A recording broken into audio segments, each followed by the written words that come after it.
अमरावती जिले के चकलधरा नगर परिषद चुनाव में मुख्यमंत्री देवेंद्र फडणवीस के ममेरे भाई की बिन विरोध जीत ने राजनीतिक हलचल बढ़ा दी है। कांग्रेस नेता यशोमती ठाकुर ने इस जीत पर सवाल उठाते हुए आरोप लगाया कि उम्मीदवारों पर दबाव और धमकी देकर नामांकन वापस कराए जा रहे हैं। वहीं ठाकुर ने मुख्यमंत्री फडणवीस को महाराष्ट्र के इतिहास का सबसे क्रूर मुख्यमंत्री बताया है।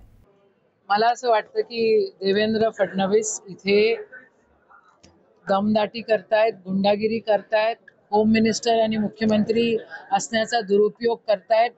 त्या लोकांना धमक्या दिल्या, 7 की 8 फॉर्म्स होते, ते सगळ्या लोकांना पैसे दिले आणि धमक्या दिल्या आणि त्यांना विड्रॉल करायला लावले।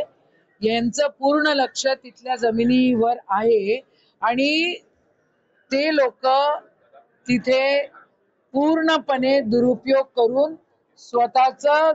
स्वतःचा जो काही आघात करायचा तो आघात करताय।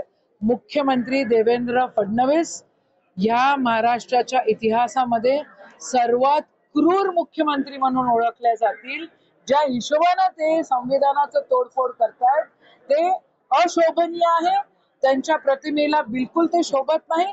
संविधानाला त्या ठिकाणी तोडफोड करणं हे बिलकुल आम्हाला कोणालाच आवडत नाही आणि फेअर इलेक्शन्स आपण म्हणतो आणि दमदाटी करतो याचं जिवंत उदाहरण आता तुम्हाला चिखलदऱ्यामध्ये दिसतंय।